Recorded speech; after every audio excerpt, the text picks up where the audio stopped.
کہ جس طرف بھی دیکھو گے احمد رضا کے جلوے نظر آئیں گے. اگر عشق کی وادیوں میں دیکھو گے تو ہدایت بخشش تھامے ہوئے احمد رضا کھڑا نظر آئے گا.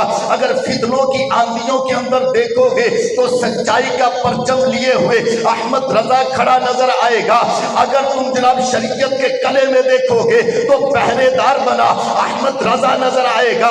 اگر تم جناب والا علم کے میدان میں دیکھو گے تو جناب صدیوں کی علم کا وارث بنے اور 105 علوم کا تاج پہنے ہوئے کھڑا احمد رضا نظر آئے گا. اگر پوچھا جائے گا کہ جناب فتنوں کے آگے بند کس نے باندھا تو نام آئے گا احمد رضا نے. اگر پوچھا جائے کہ شریعت کو کس نے بچایا تو نام آئے گا احمد رضا. اگر پوچھا جائے کہ عشق رسالت کو عام کس نے کیا تو نام آئے گا احمد رضا.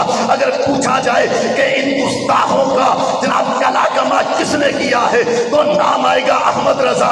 اگر پوچھا جائے کہ شریعت کے اندر رہتے ہوئے شعر و شاعری کے میدان کے اندر حضور کی تعریف و ثنا کس نے کی ہے تو نام آئے گا احمد رضا. اگر پوچھا جائے کہ جناب والا اس ایسے پرفتن جناب گستاخوں جب ہر طرف حضور کی گستاخیاں ہو رہی تھی ایسے لمحے کے اندر ان سارے فتنوں کا مقابلہ کس نے کیا تھا تو نام آئے گا احمد رضا.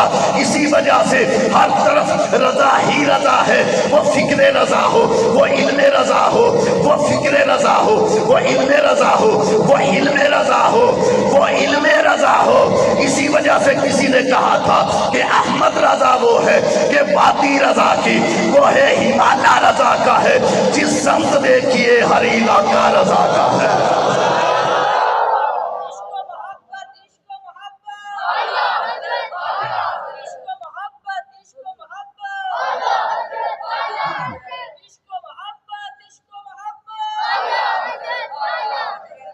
تم جس طرف بھی دیکھو گے امام احمد رضا